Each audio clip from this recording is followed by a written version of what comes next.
Hi everyone, Dr. Anna here. This is the third segment of the origin and environments of sedimentary rock. There is one more thing I need to tell you before I get into the next part, that is the sea ice formation. It's really important to understand that it could be any kind of coldness. Sea ice will never form without a continent around. The seawater, as you know, is salty. The albedo means that when the sun puts down any kind of warmth, it's being absorbed by the sea. So it's not only that it's salty, but it's also usually warmer. So sea ice can never, never, never start in the ocean. It always has to come from the continent, where the albedo is high. Therefore, as soon as the sun hits the ice, because it's ice, it refracts it right back. So it never can absorb any heat. That just means there is more and more ice will pile up, and that ice can start growing into the water. So just remember that sea ice can never form without a continent. So why would climate be so important for us to interpret the Earth history?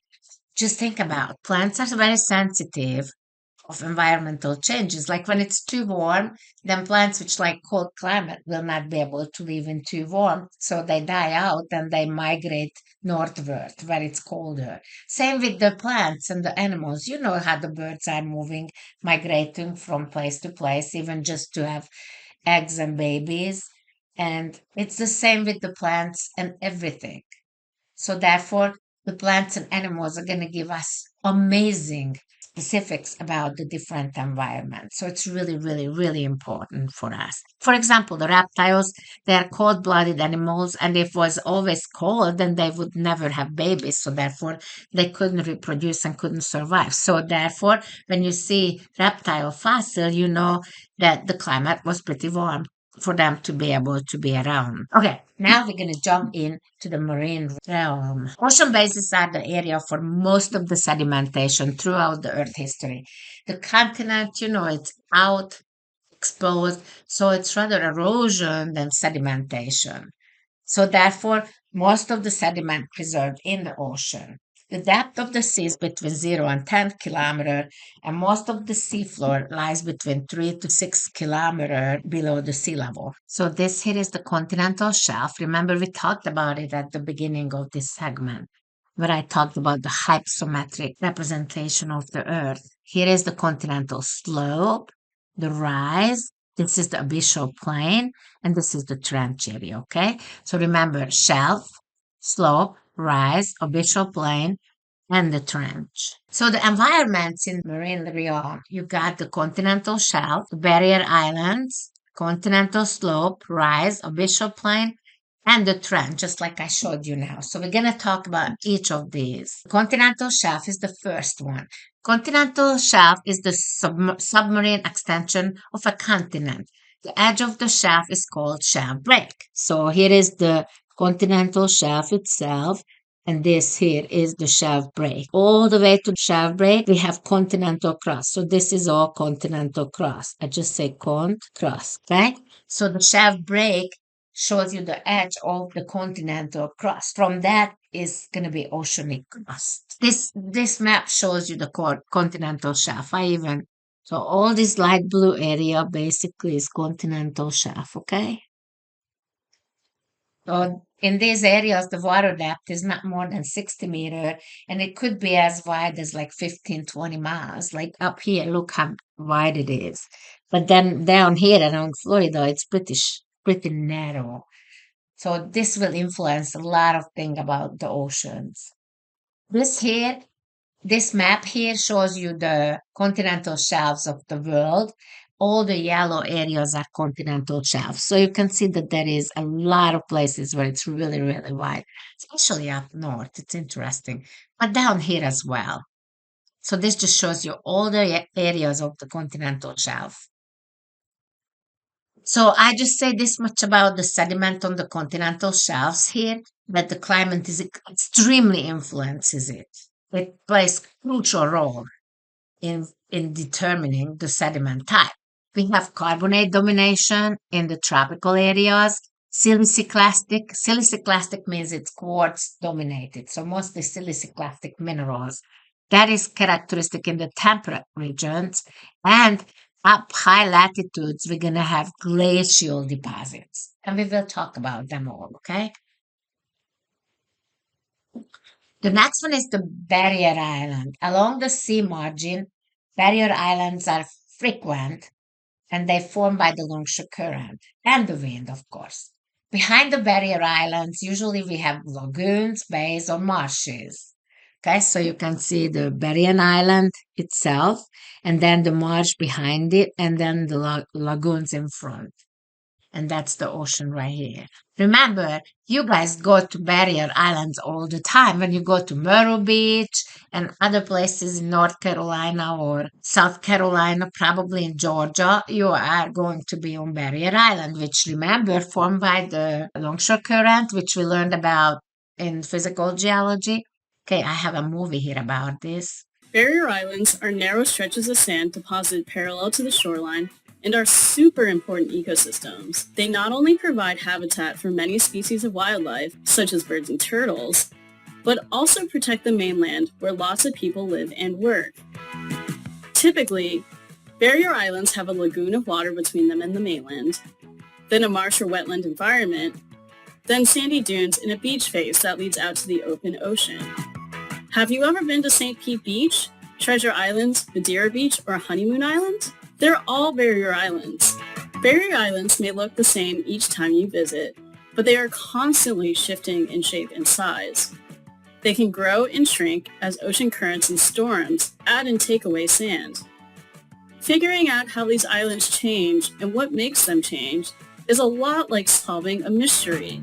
Sometimes it takes a long time for these changes to happen. Here we see Fort DeSoto Beach in Pinellas County growing gradually from 1995 to the present, a period of 26 years. Barrier islands can also change a lot over just a single day, especially when a storm passes by. In the first picture, we see the barrier island before Tropical Storm Eta. In the second, we see the island after the storm, where sand from the beach has been pushed over the barrier by storm waves. This process is called overwash. This is what happens to the beach during a storm and why storms can cause beaches to shrink. During storms, waves break on the beach and the water level rises due to tides, surge, and waves. These processes can take sand off and away from the beach, a process called erosion. So, we can watch what's happening in real time, but we have to do some sleuthing to figure out what has happened to the island in the past. To collect some clues, come with us to the beach. We investigate barrier islands and how they've changed over time using GPR data and sediment cores. GPR, or ground penetrating radar, is a way to see what's below the ground. As barrier islands form over time, sediment piles up in layers. These layers can pile up in different patterns, depending on what happened in the past. The GPR sends electric signals underground, which bounce back to the device, providing data about the depth of each sediment layer. Analyzing GPR data can provide sort of a secret underground map that we can use to figure out where we want to take a sediment core sample. We can make interpretations of GPR images, however, we still don't know what type of sediment is really under the ground. This is why we take sediment cores, so we can gather more clues about what happened here. A sediment core uses a tube to collect a column of soil, sand, and mud, or sediment, from beneath the surface. These layers represent different environments that existed in the past and show how the present environment at the surface came to be. The sediments and cores also reveal the impacts of storms, floods, and other events that cause rapid changes in the environment. In order to see what's inside the core and collect clues about the history of the barrier island, we first have to cut the core tube open. We slice it from top to bottom using a large two-sided saw to cut it into two halves. Each half of the core is photographed, described, and preserved for future geologists to study. The other half is used for laboratory analysis. From the lab half, sediment samples can be removed from individual geologic layers and analyzed to see how big the grains of sediment are, what color they are, as well as how old they are. Here is a little sand card we can put up to the core and compare and say, okay, well, is this a medium sand? Is it fine? Is it pretty coarse? You can just overlay that right here. For color, we use Munsell soil color charts. we'll actually take this and we can put it on top of the core here, and then we can compare the values and figure out, what color this actually is. This information allows scientists to determine the types of environments that existed there or what kind of natural events occurred, like storms, in the past. Let's see what our beach core shows. On the left are photos of how our core site has changed through time. On the right is a column that represents the contents of the sediment core. At the very bottom of the core is sediment that is light tan colored. If we look at the photo to the left, this light tan sediment may have come from a shallow saltwater pond behind the barrier island. Photos from 2013 show that a storm pushed sand over the barrier into the pond. This storm likely left behind a very thick layer of sand, which shows up in the sediment core as a large layer of darker sand. After the storm, a mangrove swamp grew on top of everything, so in the core, sediment from the mangrove swamp looks like thin layers of dark mud. The clues that we collected from inside the sediment core are helping us put together the mystery of how the island has changed over time. Barrier islands are very dynamic. They're important because people live on barrier islands and use them for recreation. Photos can provide snapshots in time, but they don't tell the whole story. Cores and GPR allow us to look deeper into the past to understand how barriers have changed through time. So our two next environment is the continental slope and the rise. Of course, it's not going to be as detailed as the barrier island. Right here is the shelf edge right here.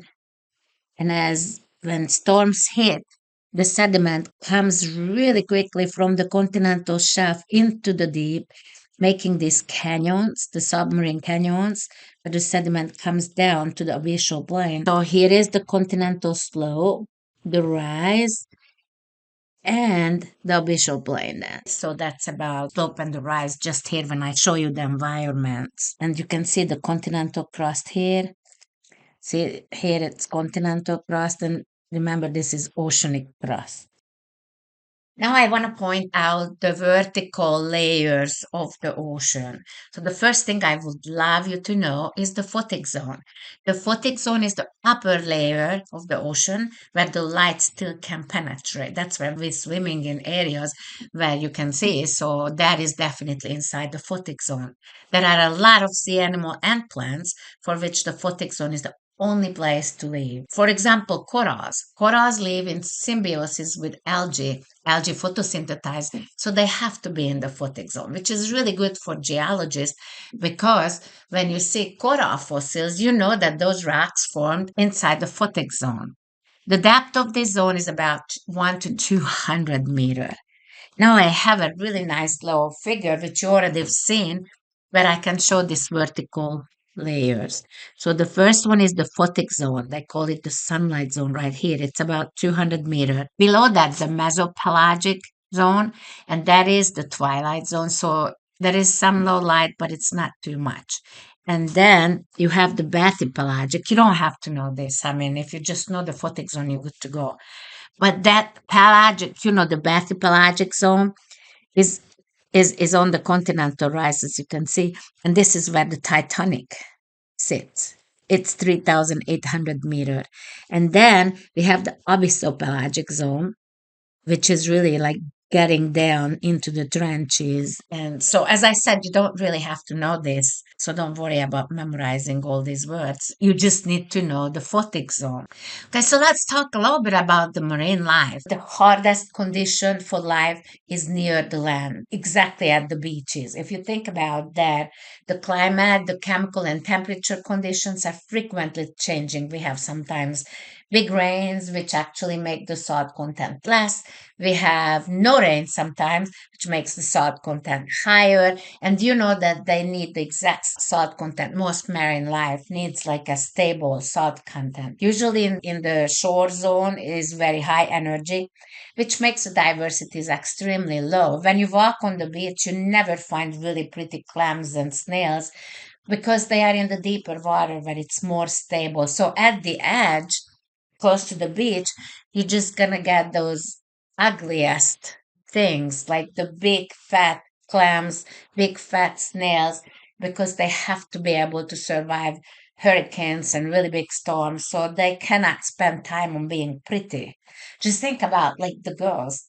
When you are having a stable life, you feel really good about everything, then you have the time to put your nail color on, you make makeup. If you have hardy conditions, really bad conditions, you have no time to do any of that stuff.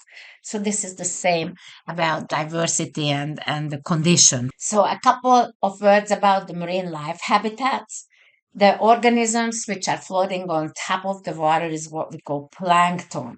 We have phytoplanktons, which are plant-like. They are photosynthesizing. I have a couple of pictures of those for you here. They look so beautiful, and they are one cell. So this whole thing is just one cell. So these are the zooplanktons, which are the animal-like. So they feed on the phytoplankton. And look at how beautiful. They are also one-celled organisms. And these are the animals which are moving and swimming in the water, and we call those nekton. Okay, so just know these guys. And then just a picture of nectonic cephalopods. You know, like the Nautilus. Nautilus is a cephalopod, typical one. The squid right here.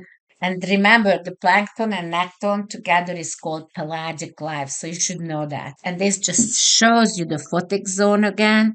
And here is the pelagic zone.